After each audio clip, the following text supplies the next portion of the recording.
there in Watchland. Hello, hello, hello. So, it's been a long summer, a little bit of fishing at the cottage, as you may have seen. Now it's time to get down to some serious watch work. There's some stuff on my bench that I just need to get rid of. But before I start, I got to tell you, if you need to contact me at jdwatchservice@gmail.com. I should be able to clean my bench out before Christmas and welcome new findings to repair or clean or whatever. So, and don't forget to email me, and don't forget to subscribe to my channel and leave plenty of comments. So today is International Loose Collar Day. So I didn't know if you knew that, International Loose Collar Day. So I'm wearing my traditional t-shirt loose collar with a pocket, a poche. This allows me to take my glasses off, throw them in the pocket, and I don't have to worry about them. So today we're going to be working on an old Elgin pocket watch. This is not high jeweled, but it's for a friend. It's a nice old watch. I have just installed the new mainspring. We've got another tool too. See this? Look at this. Picked this old tool up. It's very small actually if you look at the size of my finger here. There's like an ice cream on my finger there. What's that all about? Oh yeah, that's crap from the cottage. Anyway, closed up the cottage today. They give out free ice cream when you close the cottage, and the local area there gives out free ice cream. And my wife went in there and they gave us 2 big styrofoam containers full of ice cream, and we ate them on the way home. I couldn't even finish the whole thing, and by the time I got home I had a major case of diabetes when I arrived. So I've got a bunch of watches on the bench, so in the upcoming months I'll be making videos on these watches. A gentleman who left me his watch where the tube wasn't doing so well, the crown wouldn't screw onto the tube, so that was a tube. There's actually a cartoon my kids showed me about where you go, tubes. Anyway, if you remember that, send me a note. Anyway, it was, I'm all over the map because of the ice cream. But anyway, so the tube and the threading on the tube and the threading inside the crown weren't matching up that well. I think the watch is just dirty. The other thing is I picked up a brand new from India watch cleaning machine. And traditional watch cleaning machines, this is like an Elma watch cleaning machine, very mechanical in nature. So it's got a motor on it, and you put the watches in these cages. Here, I'll show you the cage here. I got one upstairs here because I'm going to feed this cage with some stuff. So it's triple cages here, bigger cage, smallest cage. It's in different compartments are in this cage. And I'm going to do a video. There's the compartments on the top one. I'm going to do a video on this Indian-made watch cleaning device. It looks like it's made really well. Basically, the voltage on this thing said 230 to 240, 230/240, and it was rated at 0.5 amps. And then they said, and I bought the 110 volt version, even though it's 120 here in Canada. And then the guy just took a sticker and stuck it over the 230, 240 volt part of the plate, and I'm not sure if he did anything else. So the wiring is okay. I looked at the back. It's a bit of a spaghetti mess. I think it's a spaghetti mess. Being an electrical engineer, I don't like to see that stuff, but I was electronics, not electrical, so you know, I like to see things squared off on a circuit board. But I guess if you look inside the bottom of a toaster and the wires are all around, as long as they're not touching each other, then it's not going to cause a problem. If you remember when I bought that the watch foot soldering machine that I've made videos on, that baby had a lot of wires all over the place. That was I looked into that one with the massive transformer because that one there was intent was to shock the monkey. So shock the monkey. So that was pretty scary. So anyway, this one here, the wiring is okay. They've got a connector strip inside, and I'm going to do a full video on it. And it's got 3 wash jars, 3 wash areas, and then 1, 2, 3, and then a drying station there. So you just rotate it, dip it down, turn it on, spin it, variable speed, and then do the next one. So I've bought a washing or cleaning agent, and then I bought a rinsing agent, like high-end stuff too. So spent the money. So So I've got a watch cleaning machine now, so probably not going to be doing very many cleaning by hand videos, even though I kind of like cleaning by hand. I'm going to try this machine out on one of my own watches first, make sure everything works. And then I've got an old watch that my friend Alan has provided me to fix, and it's got no stem, no anything. It's not sure what this thing is. It's vintage something or other. It's a Waltham. No, Waltham? Could be. Yeah. Anyway, it's an old Waltham pocket watch with no crown or stem. So I think I'm going to wash that baby and see if I can get it running. I don't think he cares about this one too much, though I do have his mama's watch from a long time ago, and I hate repairing ladies' watches. So, but today we're going to work on that Elgin. We're just going to reassemble and oil this thing, and hopefully it works. It's got a brand new mainspring that I installed in this barrel right here. That was kind of tricky, but I did it. The tricky part was actually getting the arbor hook to go into the little hole that's in the mainspring in the center. So I farted around with that for a long time. I think it took me a half an hour to get that thing in. So when I wind this up, it better not slip, because I'll be pissed off if it does. So the watch has been cleaned. I can't remember whether I made the video on that or not, but it's been cleaned. I cleaned this by hand, so it's all ready to go. I just have to reassemble this and then test it, and good to go. There is a problem with this watch, and it's the case, because the case lid's pretty iffy. So, but I'm going to reassemble this and get it working anyways. So I'll talk to you later. Don't ever eat like tubs of ice cream on the way home from your cottage, because it's going to make you dizzy. You're like, I'm okay right now, so I can do watch work. Never do watch work under the influence. Anyway.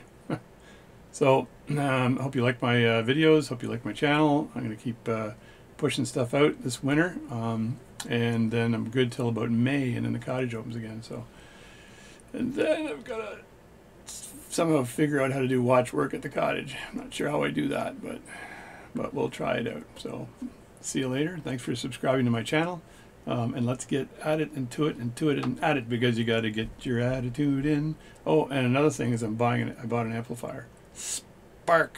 A Spark amp, and that amp is a modeling amp, and you can connect it to your guitar, and you use an iPad or a Samsung tablet, and you can connect to YouTube to do backing tracks, all kinds of cool stuff. So I might make a video on the Spark amp, although there's lots of videos out there on the Spark amp. I may make one that's more for guys like me who want to know how to use it for backing tracks and stuff. Oh, watch check. So I'm wearing, again, I took off my my diving watch that I had in earlier. I got my Pilot watch on. So this is the Hamilton day date Pilot, and it is a beautiful watch. All right. And that's who wore it in the movie Interstellar. So I'm really liking this watch. Beautiful watch. So anyway, let's get on with the video. See you later. All right, I'm back, and now I got my golf voice on. This is the golf voice of making videos. I'm going to turn up my volume just a little bit so it's not too golfy. And as you can see, I've got all the parts laid out here, ready to reassemble. So let's just get at this job now. All right, I'm going to make this as close as I can make it, and very carefully reassemble the watch. I've already reassembled this part, as you can see. And it's in pretty darn good shape, but I'm going to take a look at this again and just rub it with some Rodico to make sure that there's nothing left over on this after. Okay, so let's just turn this thing around, turn this baby around, and put that into the holder like so, and then I'm going to tighten that up just a little bit, make sure nothing is in the way here. So this is a number 58, Myers number 58 movement holder. I think I'll adjust my camera too. So the first thing I'm going to do is lay the gears in, because I know you got to do them in a certain order or you can't get them in. So first gear I'm going to put in here is the escapement. So I think this gear goes around here somewhere. So this is a 1, 2, 3, 4, 5. So the escapement should go right here. This is where this baby belongs. Right in there. It's pinion up, pinion up, pinion up, pinion down. I'm being very brave doing this on film again. So And then the fourth wheel, 1, 2, 3, 4, that's the winding stem on the side, because I believe this one is a hunter configuration, so that means the second wheel that goes in is the second wheel, which is the fourth wheel, and that just goes all the way down here. So I'll just very carefully put this in using my golf voice. And just nudge that forward a bit. Like that. It's pinion up, pinion up, pinion up, pinion down. So I think this one goes in next, but maybe the other wheel went on top of it. Do you think? Do you think? Not sure actually. I may have to look this one up. Well, that's the center wheel. What am I doing? What am I doing? You don't want to put the center wheel in first, okay? I cleaned this up very nicely, by the way, so I have no concerns here. It's not a high jeweled movement. It's a 7 joule movement. And when you say 7 joules, what are those 7 joules, you ask? Well, you've got 2 joules in the Pallet Fork, right? It sounds like that sounds like a Clint Eastwood movie, 2 joules on a Pallet Fork. So you've got 2 joules in a Pallet Fork. Put this center wheel in now. So there's the wheels. Just make sure that the gears are meshing a bit, and they are. And I can probably try to put this plate in here just to have that in place, but I actually want to make sure that this mechanism is in nicely too, but I do like to have the gears in place very nicely, so I will attempt to do this without putting the winding mechanism, the stems, the works as they call it, into place. So this would be lined up like so, I believe. Just like this. I'll put this down. I may have to go to camera and tap this a little bit. So there's the three wheels, and that goes on. Just lower it like this, and they should be good as we know it. Just like that. Just stay where you are there, baby. Don't give me any problems. Don't give me no guff. So you gotta kind of play with this. And again, like in all watchmaking, if you miss it, you pull it up, straight up, and try again. And it looks like it should be good. Right there. But I'm never sure. Okay, so all the screws are lined up here. I just need to nudge the pivots to see this thing fall down into place. So I'll try to do it on camera, but I got my Binford 4000 pivot nudger, this one here, and I think I usually put on the plate with the mainspring, but I'm doing it a little bit backwards today. I'm just going to very carefully nudge these. Normally I have to pick them up to do this, so sometimes I'm lucky and they fall into place, and sometimes I'm not.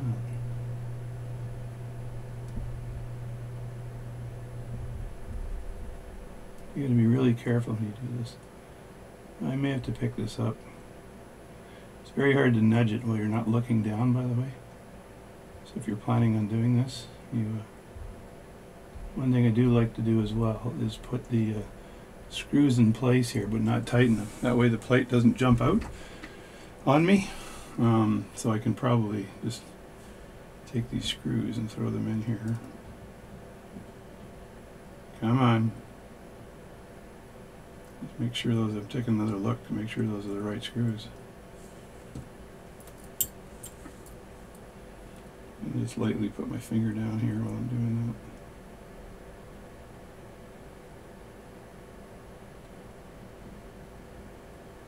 that. There. So I put that, but do not tighten those screws. Just have it resting there, nice and easy, and that just ensures that the plate is going to stay where it's supposed to stay while you nudge those gears in place. Because if you don't do that,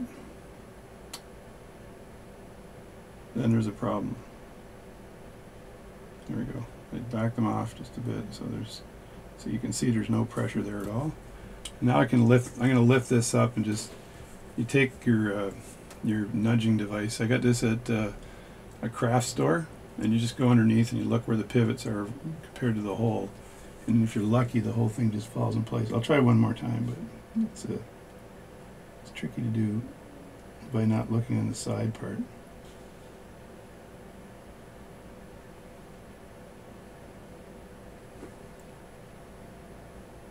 You can't really see which wheel is the guilty one. Yeah, I'm going to look at it from the side, pick it up, and then look at it from the side and just nudge it in place. Alright, that was like 10 minutes of poking, so I'm going to just tighten this up just a bit, not a lot, but just to make sure that it's not snug yet, it's just sort of in place. Because I want to make sure that the gear train is moving nicely before I squeeze things down. There's some chairs you don't cause an issue breaking a gear or anything. So that's flat there. That's flat on this side. And I'm just going to touch the gear train for a second to make sure that all the gears are moving. Yeah, that's nice.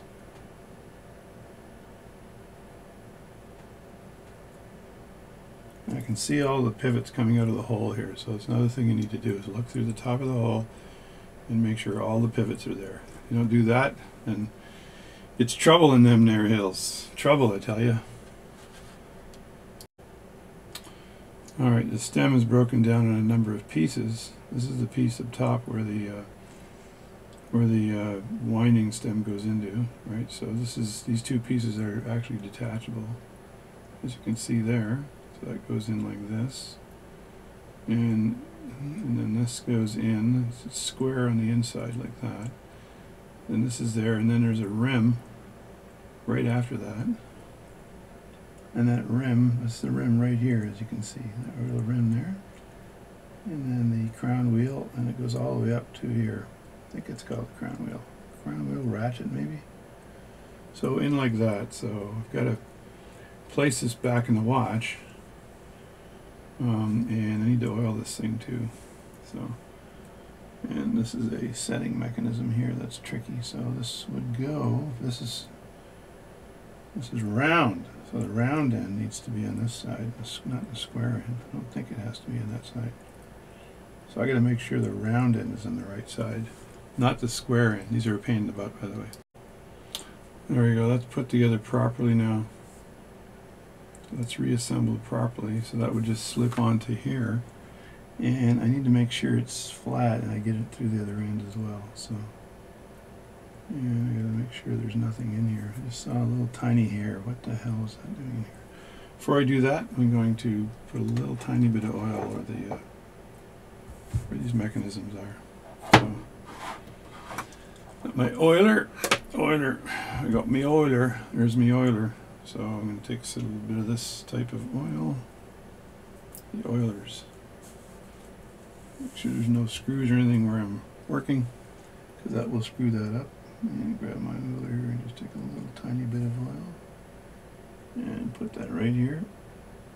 There we go. And then a little tiny bit of oil here. And put that right in there. I might put a little more in there actually.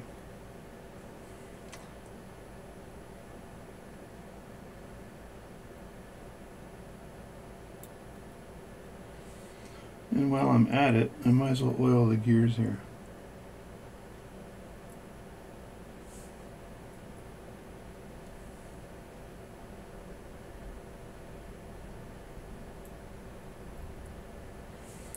I'm going to use a much finer oil for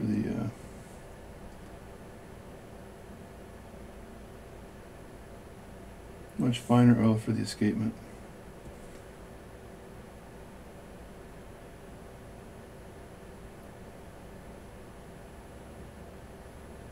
There you go.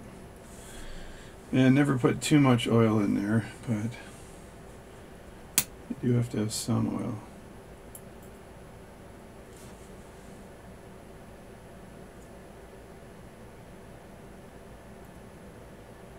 It's really hard to oil and talk at the same time. Oils well that ends well. Stab, stab, stab. And I'm going to change to a heavier gauge oil here. There we go. And put a little of this here because it's going to be scraping along there as well. And you want the least amount of friction. Friction. So that's that. Move this out of the way. Now I've got to drop this into position. This can be tricky sometimes, but let's see if I can do this without a problem.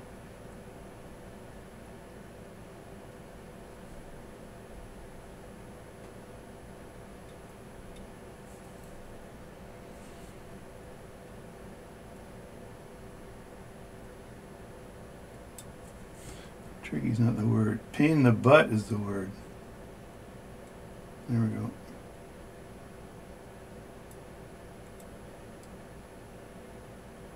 There, that's in place now. And I can get my, move that oiler out of the way.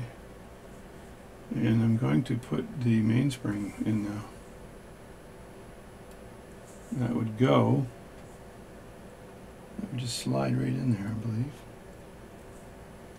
Like so. Well, before we do that again, let's just make sure there's a little bit of oil in the hole where the mainspring goes in, the barrel arbor goes in. So you just need to put a bit on the side. That'll make contact with that arbor. No problemo. And then we take the mainspring that was prepared by moi earlier. I'm speaking a lot of French today. Just slide that into place, like so. And that should just find the hole and drop in like that. There we go.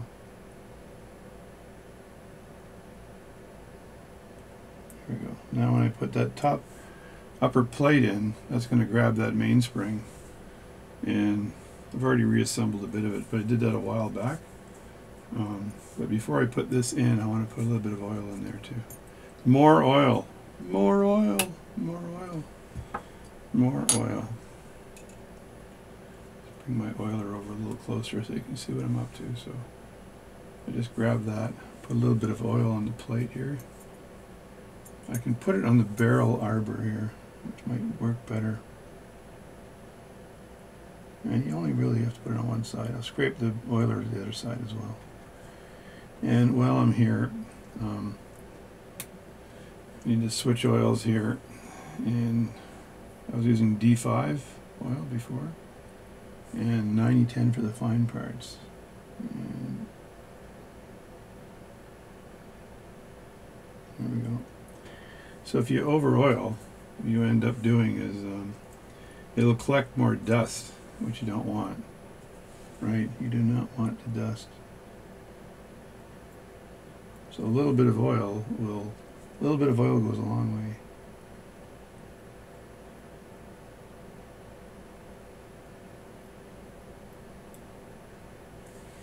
And you just have to pass it to one or two gears, and it'll move it around. All right, that's good enough. Clean my stick, close my drawer, and then I need to, this is all good here, I just need to place this on top. That's all. So you gotta watch with these old vintage watches that you can break things easily, and then you gotta make a new part, which is no fun. Well, it's fun, but it's not, you know, you'd rather not have to. That baby just fell into place. That's nice. That is a nice thing. Ladies and germs. So that ice cream adventure I was on earlier, I think my wife ate more ice cream than I did. So I want a toothpick just to hold the plate down a little. I'm going around my camera here, but I just want to hold this down while I put the screws in, because if I don't, and it moves, I got other problems. Make sure I don't have any click springs to put in there, so I think I'm good.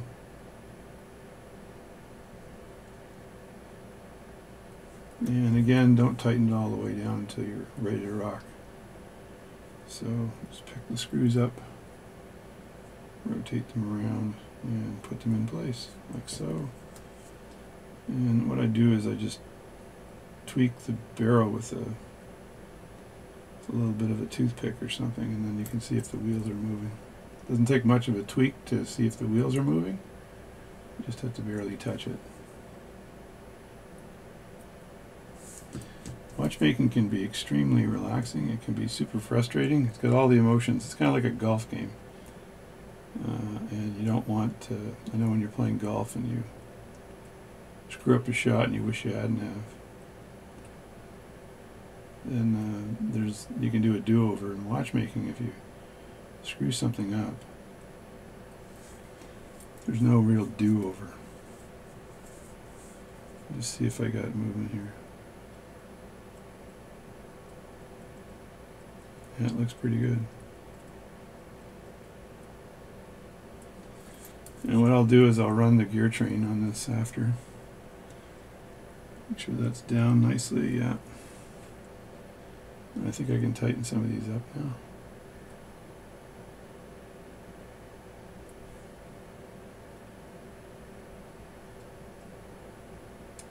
Because I can see the pivot, the center wheel pivot here without a problem.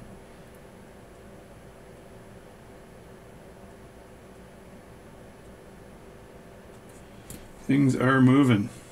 Now, let me just put this wheel in here, because then I can actually wind the thing up and see whether it actually does work or not. Yeah, just move the movement around to find the square part of the this upper ratchet wheel is in place. And you can use a screwdriver, but I like to use a toothpick. That way it doesn't maim anything. There we go. So that's down like that. And then this is the screw for the mainspring barrel. Mainspring barrel. My head is almost touching the camera right now. So I'm going to pick this screw up and drop it in again so it's sort of in the hole. I'm suffering from ice cream overdose.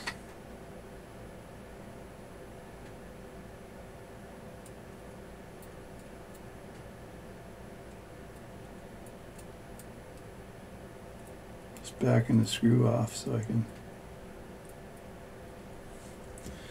make sure it's connected. Let me get a bench key and see if I can wind here. It's too big. There we go.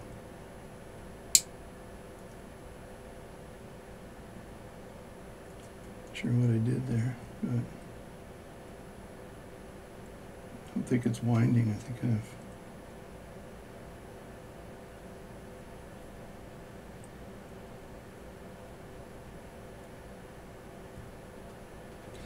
yeah, we got to take a look at the other side.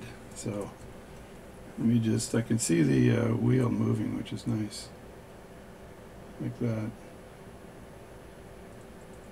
There's a little bit of play here, which is nice as well. So let me look on the other side and see if I got an issue here. There's always issues with pocket watches, my friends. Always issues. Let me have a look at this here on this side, make sure this is all working properly.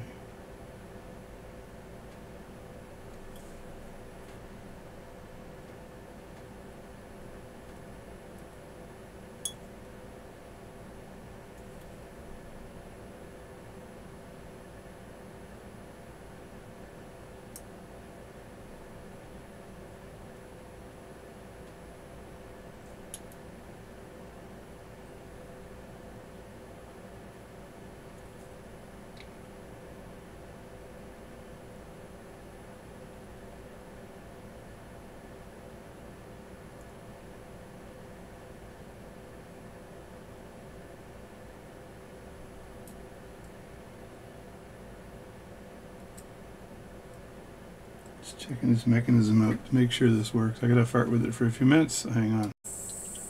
Screaming monkeys of Hades, it works.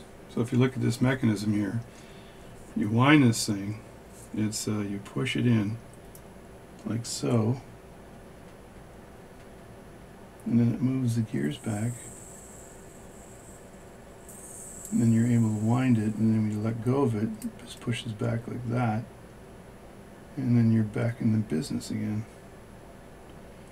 And you're setting the time, I believe. Yeah, so there you go. You're setting time, and or you're winding it. You can hear the wheel just turning like crazy, the escapement wheel. So you don't want to wear it out by doing that. So if I were to put a stick in there for the escapement and just wind it twice, then you'd see that that was working really well. So that's good. It's transferring the power nicely. So I'm going to go ahead and take a risk here and keep reassembling. The only problem I may have is if the gear for the or the mainspring lets go of the arbor for some reason. So I put it in pretty tight, so it shouldn't let go of the arbor. But you never know. Sometimes shite happens. Look again at the pivots to make sure all the pivots are showing. Yeah, they're showing.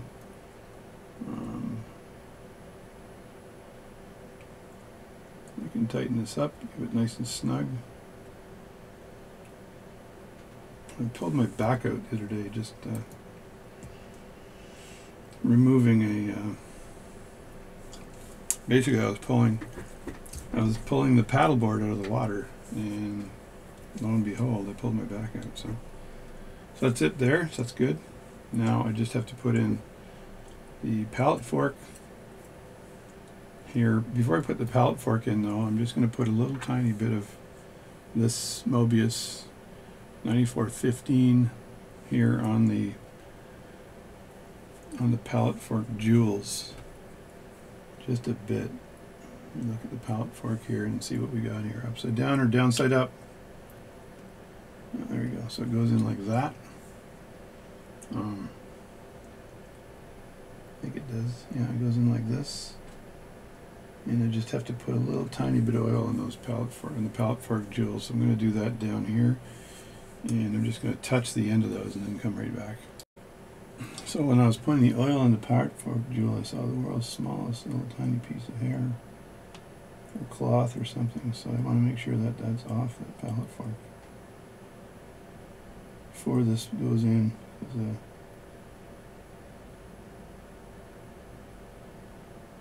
We have to do this under the microscope because it's pretty dainty.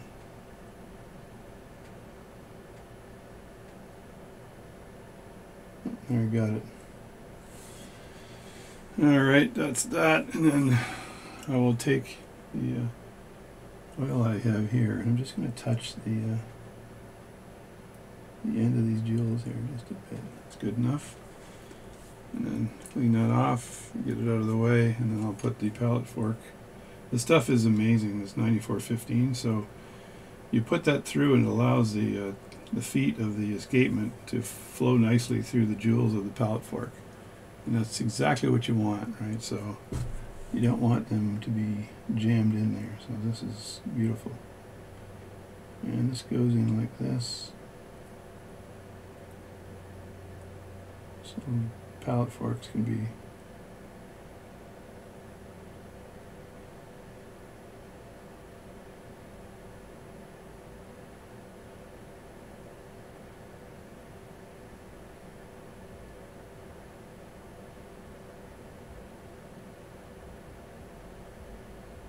I think I'm good there. And the arm here has to be between the just move in a bit here. It has to be between the banking pins when you put that in. I'm just trying to get you the best focus possible here. There we go. So the pallet fork is in there, and then I just have to put in the bridge for the pallet fork. Remember, all this was cleaned off nicely, so it should have no issues at all. I'm going to just move this sideways so it can fit it can conform look at the way this thing goes, and you just put that in like this. Just drop it down like that and then move it over.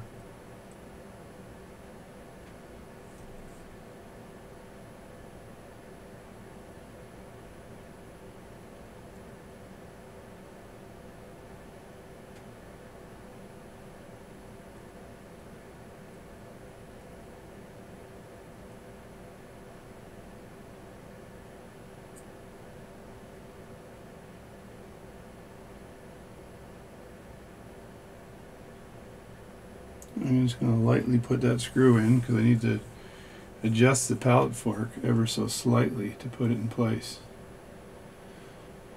So I think this was a screw here. Get my toothpick out. I may have nudged that before I put this in, but I don't want it to jump out again. So I'm just going to put this in and just take 2 or 3 turns on it. Just to make sure it's in place. I'm going to hold this down here with my toothpick.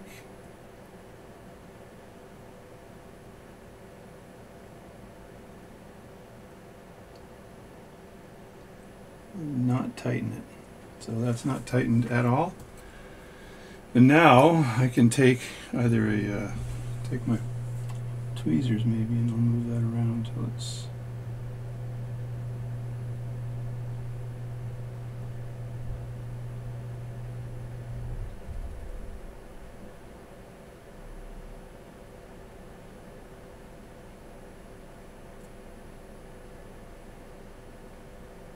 I know the nudging is hard to watch because I should just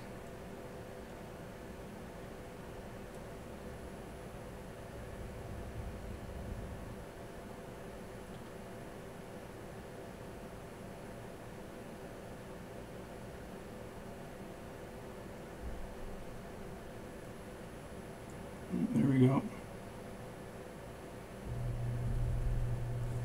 I'm going to tighten this a little more, but then I'm going to flip it over and look at the back side of the front face of the watch to make sure I have, just put the toothpick in there, make sure I can see the pivot for the pallet fork on the other side before I tighten it down completely. So I tighten it a bit, check to see if it still moves.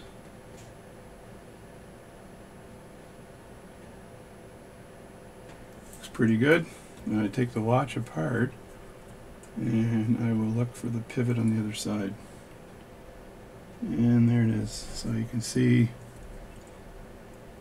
right here, that's the pivot right there.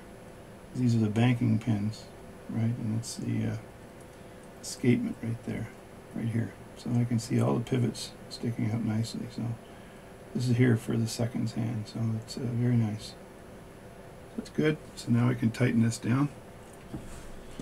Yeah, and you should always be cautious that way. Don't tighten it down until you're absolutely sure that pallet fork plate is in place. I usually back it off a bit and then tighten it down. There we go. Now I should be able to put a little bit of a wind on that and it should snap, which would be nice to see. So I'm going to just loosen this again. I'm going to turn this around here so I've got the watch is effectively and make sure nothing touches it. It's good like that. And then see if I can wind this just a bit.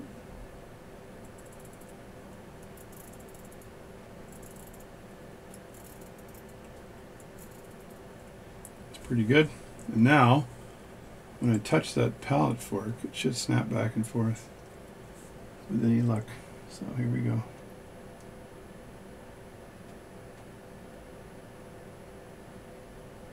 There we go. So you just touch it and then just snaps back and forth. So I'll just move that back and forth a few times.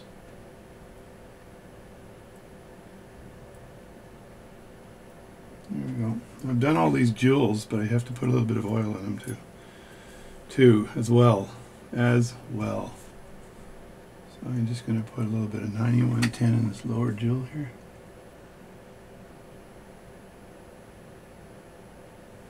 Like that. And then on the other side, before I put the spring in. Spring. Let me just look where this thing is snugging in here. This side and this side. Maybe. I can lay that flat though, and it might be better. I'm not sure. I'll just leave it like this for now. And then I want to do a little bit of oiling of this mechanism here. So let's just do that. Get some oil. First I'll do oiling of the, I did the escapement and all that stuff before, but I want to get, I'll just do the pallet fork. There's two schools of thought with pallet forks. One school is don't oil them, the other school is oil them. So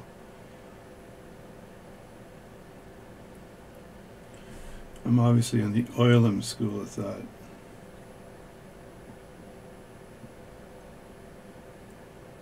Oh, there we go. It's a nice chunk of oil there. And this one here would be the second hand. And then switch oil as I get closer to the mainspring. I switch oils and I go for the heavier oil. The heavier oil, so the more friction, the heavier the oil. That's how it works.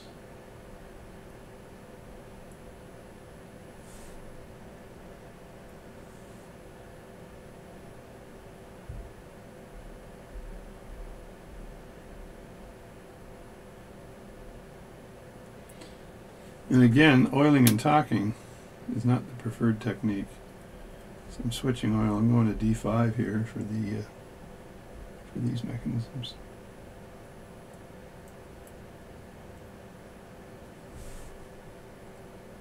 I want them to be nice and smooth.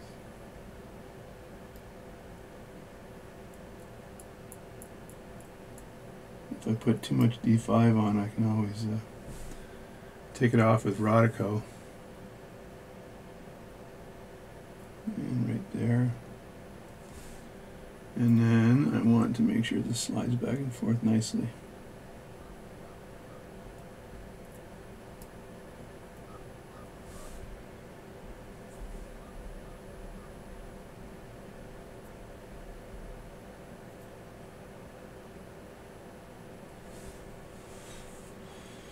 And I'll test that just a bit by pushing the winding mechanism from this side. I take this. I don't want to take the watch out of focus too much here.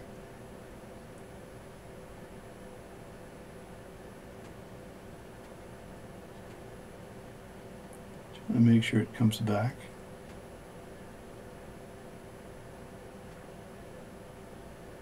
Seems to be working pretty good.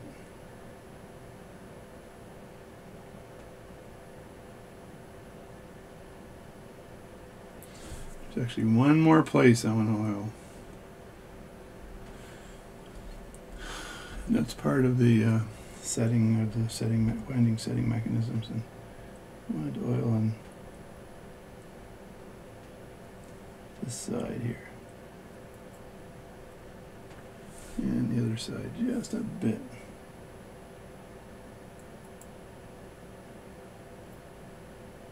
I mean, the right amount is what you need. So it's tricky, but that's exactly what you need.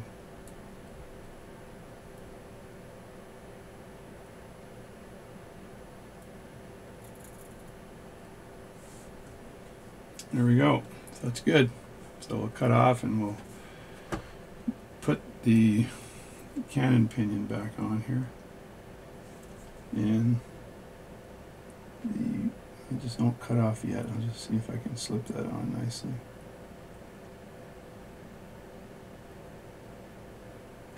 I actually like using, when I put the Canon pinion on, I like to use, instead of using my tweezers and pushing down, which I can. Let me see, I sometimes like using a stake from the staking set.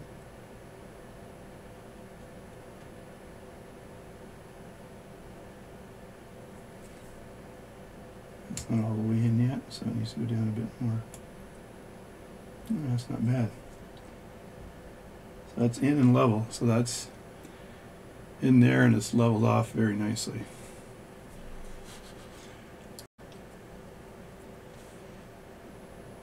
Alright, now I'm going to put in the hour wheel. It's meshing in nicely there, and you want the washer here. These washers are funny, so this looks like a pretty big one. So what this does is push down from the plate onto this wheel, and then when it's upside down, or face side down, it doesn't lose its shape. So there we go. And I'm going to put a little tiny bit of oil in there for the gears, just a bit, a tad, as they say, a tad of gear oil, and this will transfer itself around nicely. Just get in here.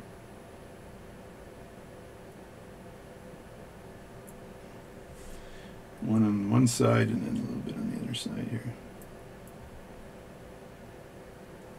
Alright, try this out.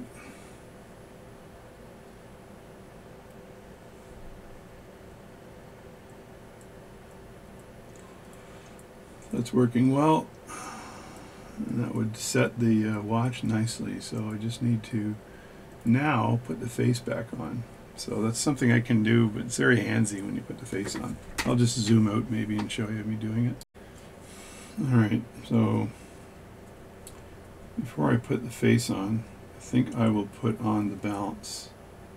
So I just have to put the balance in place, and then I can put the face back on. See, this fell out. See how that happens? I actually don't need to put this on until I want to put the face on. Just have to remember not to forget it. I don't want to put the watch in there with the face on like that. So I just need to get the balance out, and I'll be right back. Alright, now when I put the balance back in, I want to make sure the pallet fork is on the receiving side of the balance. So if the pallet fork's on this side, I have to make sure the impulse jewel is over here on this side, which is fine. So I'll do it that way. So just snap that over. There we go. And grab the balance nice and carefully. This is a tricky part because I don't like, I'm worried all the time when I do this. Hang on, I made a mistake here. I gotta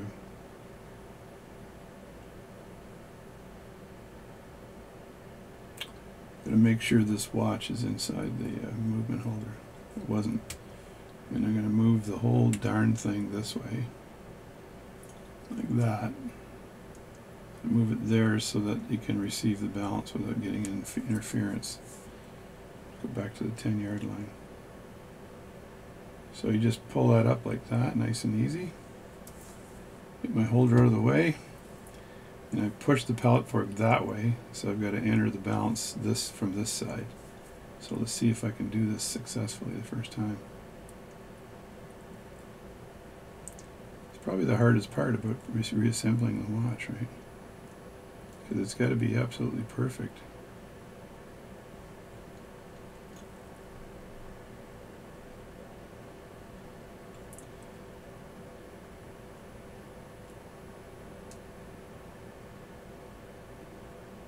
You do not want the balance to fall off of the watch when it's in this situation. So you just want to make sure it's in like that. And I got some action happening. Excellent. Let's see if I can work this. So it'll work itself in a little bit. And take the toothpick. And I will put a little bit of pressure on here.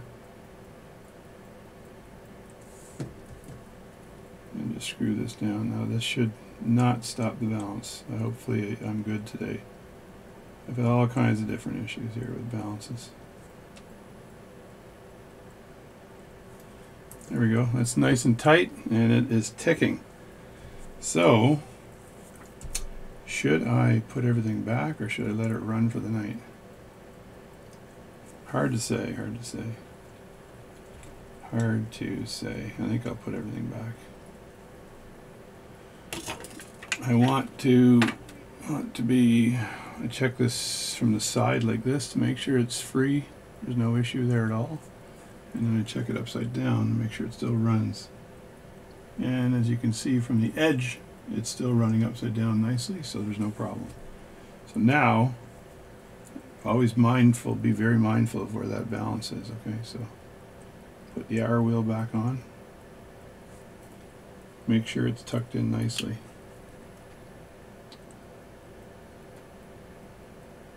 Like that. And well, the watch is still ticking. And then I know this, I look for the second hand. So in this case, the second hand is down there. And so this would go like this.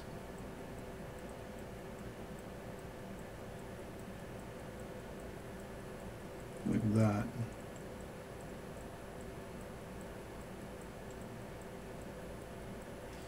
Now I can't remember whether I screwed the posts, screws back in right or not.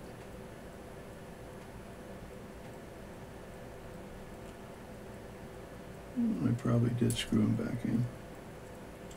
This is a bit of farting that you got to do to get this in, but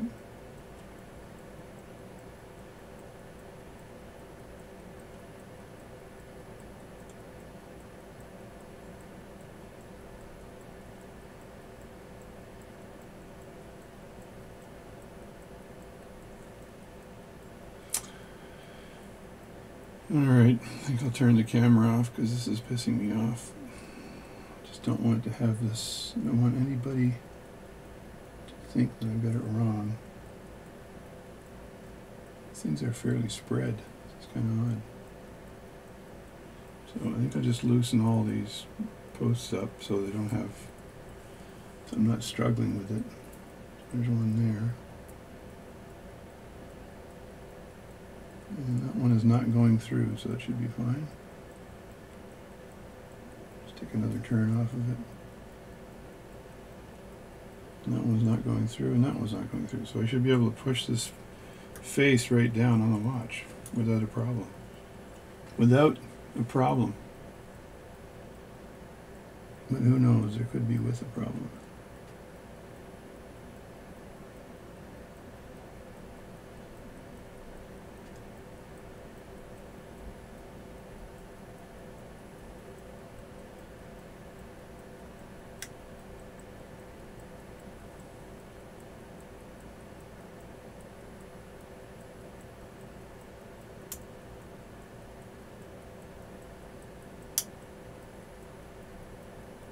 There we go.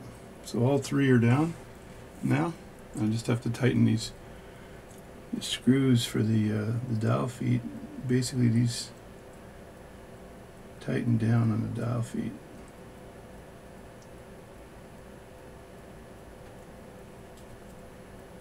Got one there,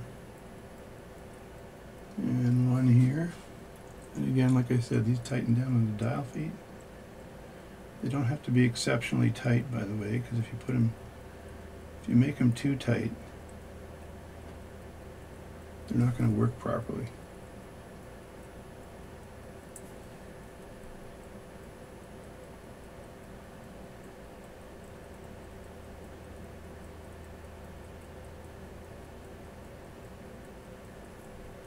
But if you don't tighten them enough, you could have another issue altogether. So there. Make sure they're all tight here. That's good. This one's good. And then there was one over here, I think, and that one's good too. So they're all in. They're all good. I just looked at the balance and I saw a little tiny hair here. What the hell is this all about?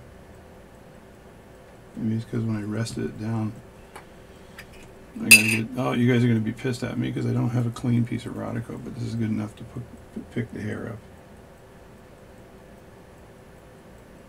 Wherever that came from. It was underneath a cup for the longest time. So I'm not sure where a hair would come from. So there we go. So that's all together now. All together now. All together now. So that's good. I think I want to put this back in the movement holder here. And I'm going to try to avoid the balance here. Just put it off to the side. Like so. I think I'm left-handed today, so I keep grabbing this thing the wrong way. So put it like that. And then there's a button on the side here where you just kind of squeeze it in like that. There we go. That's that. Now the hands need to go on, so let me start and stop again. So before I put the hands on, I'm going to wipe this down a little tiny bit with Rodico because I was touching the edges a bit. I want to make sure that they're nice and clean. No fingerprints, man. No fingerprints. I want to be completely not traceable, untraceable. And I intentionally stay away from that pivot. That's the fourth wheel pivot coming through this little hole here. So that's good there.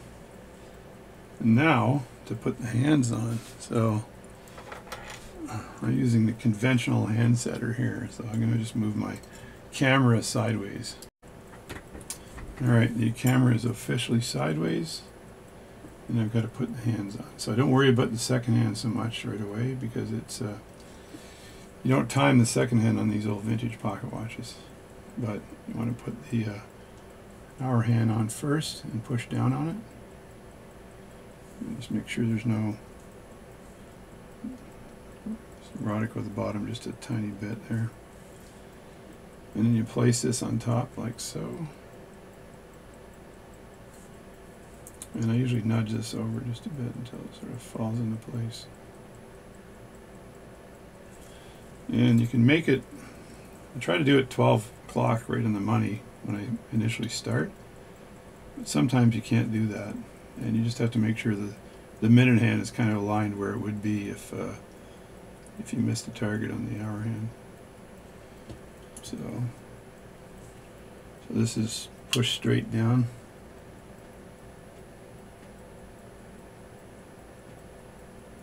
Like that. And then I check it from the side to make sure it's not too bad. And sometimes I'll rock it. In this case here, I think I'll rock it forward just a tad. There we go. And you got to make sure it just clears, right? So in this case, I'll show it to you from sideways. There, so that's clearing pretty darn good right there. Like that, and then you put the minute hand on, and just move the everything out of the way. And this is, again, I want to make sure this clears as well. So I'll put this on. I can see a little friggin' the smallest piece of dust. I'm gonna have to de-dust my watch area because I don't like that at all.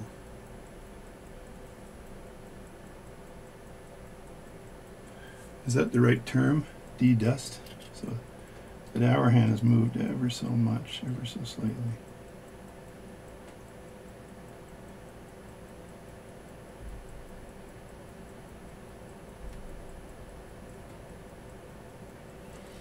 So put that down here.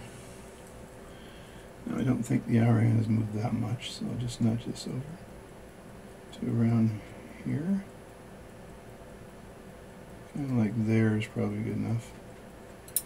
Right there, and then I gotta apologize because I'm gonna push this down, but I believe I have to look at the other side first. Pick the gray one that's smaller. I have nice hand setting tools too that I often use. So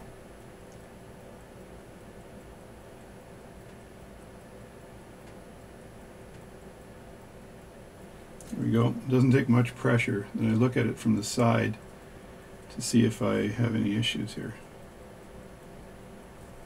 So let me just have a look at this from the side. I'm looking at it from the side, but it's the only way I can do it with the camera angle. And so it actually has to go up just a tad.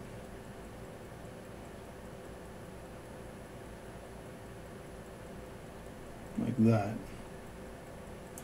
And then turn it around and look at it from the back to make sure it's not rocking left or right. That's pretty good there. And I see this world's smallest hair in here. So the other thing I do, because I had a problem with the watch from Miklos a little while ago. I'm waiting for his mainspring. But the problem I had was the watch, there was a mechanism that was not allowing the second hand to move. So I'm looking at this right now, the minute hand rather. I'm looking at the minute hand right now, and I can actually see, if I look really close, I can see it moving. So it's moving into place now. So the whole thing is working nicely. So the next thing I need to do is tap in the seconds hand. So, and here I just lay it down and I let it fall onto the pipe, and then I push it down just very carefully.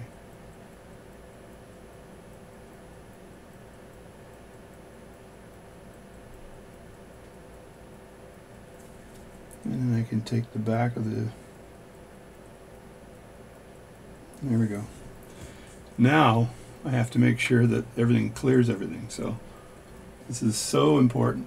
So you take your bench key and just go around. I'm gonna actually set this to so right now it's 4:15. So set this, and as it goes around, I'm going to look to see if it's clearing everything. Yeah, that's no problem there. That's going to clear that nicely. Yeah. And then I'll look at the hour hand and see if it clears the second hand without a problem. I'll just get it close like that. And then you wait till the second hand comes around. And you can tell where there's an issue by just looking at it sideways and see how much clearance there is. Yeah, I think we're good. It's a little bit tight, but not too bad.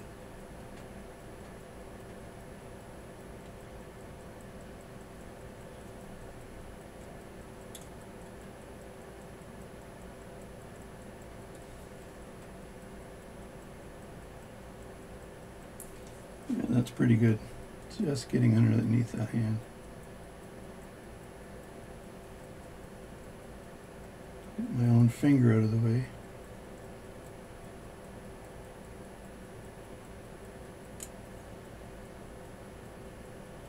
It's a little bit tight, but it's not. But it's doable. It's clearing it nicely, but so it's not. There's no problem. It's a. There's no second hand's not touching the other hand, which is what you don't want, right? So you want it to be down there, but not touching. You're just pushing the pipe just a little more here. There we go. That's good. You don't want to push on it too much. So there we go. That's that. The watch is, the movement is basically together. So I think I'm going to leave it run like this for a while, and then I'll case it. I don't believe I need to show you how to case a watch, because if I do, then there's a big issue. Like I said, it's 4:15. It's just, so it's 4 o'clock, it's 3 o'clock, that's 4 o'clock, and then 4:15. And 1 minute, I think. Let me look at my, well, actually 4:14 is what my computer says. I'm going to go with that, because I think my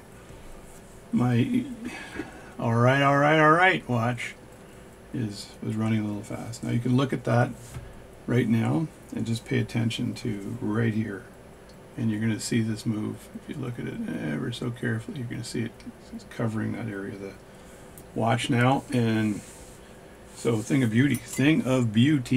So I'll case that so it's running nicely, no big deal. NBD. Alright, I lied. I'm going to case it. so to case it, I'm just putting it in the case like this, keeping my eyes on the mainspring to make sure there's no problem there. So you just put it in the case and then rotate this hand until it finds home, and then you can put this down like that, and there we go. So that's good there. Then I want to make sure it's sitting nicely, right? Which means it's all the way in. So I have to look at this from the other side. It can get tricky. And I notice that it's not sitting right here. So it has to go over to the side a bit. And I'm not sure if there's a mechanism here that's causing that or not.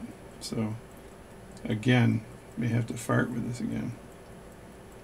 If I turn it this way here, grab this.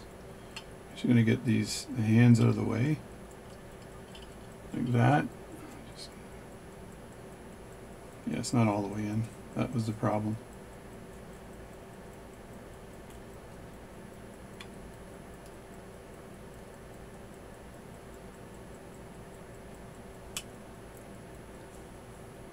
No, there we go. So that's good.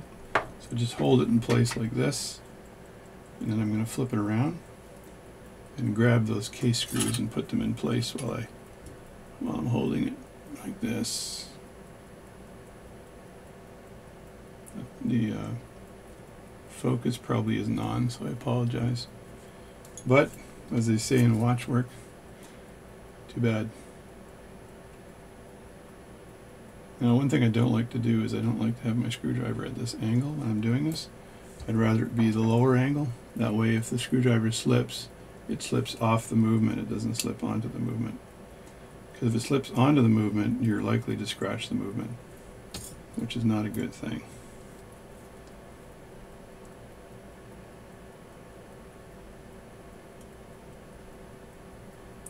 And I'm also trying to keep my hands away from everything here. That's good there. Let me just close the lid here on this for a second. See, now I get the watch in my hand here. I can tighten these up a bit. I have to use the right tool for the right job, so my screwdriver was a bit too small there. Like I said, I'm going to go at a little bit of an angle here, and that way there's no chance if this slips at all, it's not going to kill the watch. So there we go. And just close the dust cover for a second. Looks like it's running pretty strong. I have to take a video of it in slow-mo and see what it looks like, because it really hasn't run in 1,000 years. So, but it might be running well. So I'm going to take a quick slow-motion video of it and see if it's okay.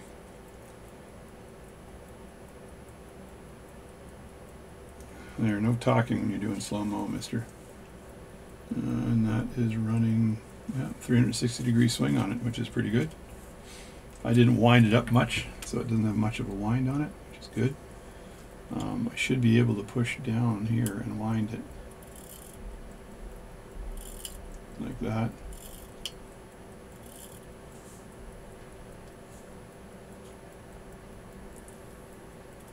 Yeah, and then setting it, I'd pull it out, and I should be able to set it. Yeah, that feels like it's working. Let me just show you the other side. And that is setting it nicely. So, and I don't like going the wrong way, so I'm going to go around the circle here, and it is 422. So I'm going to set this for 422, 422, and I'm going to let that run for a little while. I'll push that in again, and now I can wind it. And you don't need to wind it a lot, so I don't like I'll say over winding a pocket watch.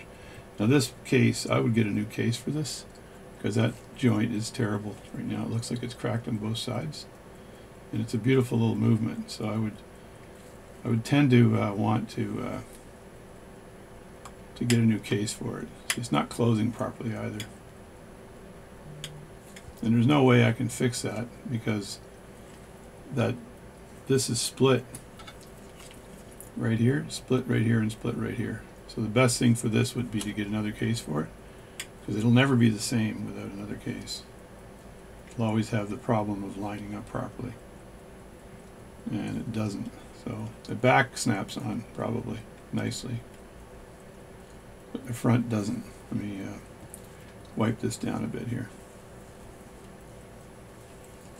It's ticking very nicely though.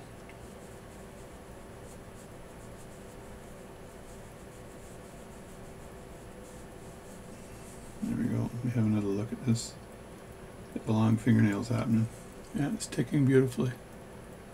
No problem there at all. Yeah, I would recase this.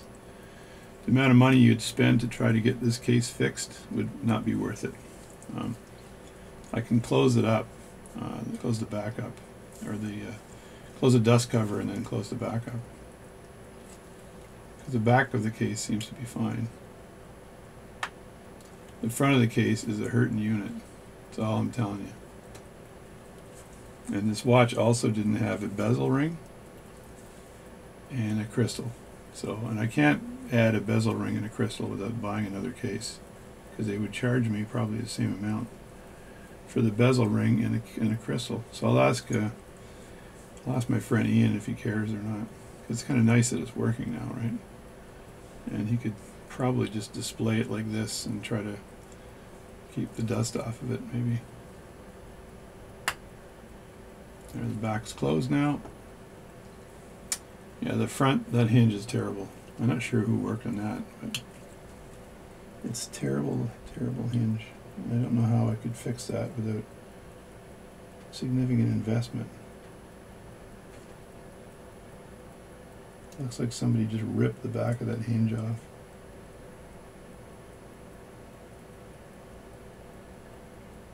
Yeah. And the hinge pin, the pin itself is bent. So the inside hinge pin is actually bent. So I don't think there's any way I'm going to fix that. So it's not a very expensive case. So if you found an Elgin case of this vintage, it would probably fit, no doubt. But I can close it, but it won't stay closed because it's not, the latch won't catch on the edge of this without this end doing well. So I'm gonna do it. I'm gonna do the old rubber band thing. I'm gonna rubber band it to just keep it closed.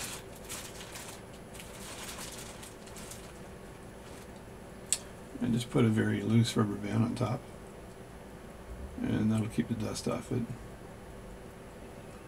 Because I would like to see if it's keeping time. It's pretty light rubber band, isn't it? Yeah, it's only a 7 jewel watch, so it's not really worth spending too much money on this. On recase, or sorry, you could recase it, right? But it's not worth spending the money to try to fix the back of that case, because I think that's toast.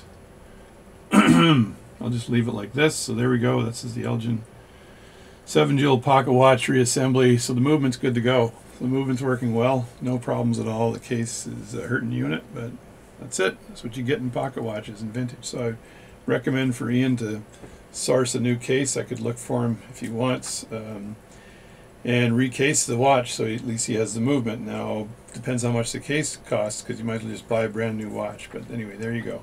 That's the watch, and it's ticking. So thank you very much for watching my video today.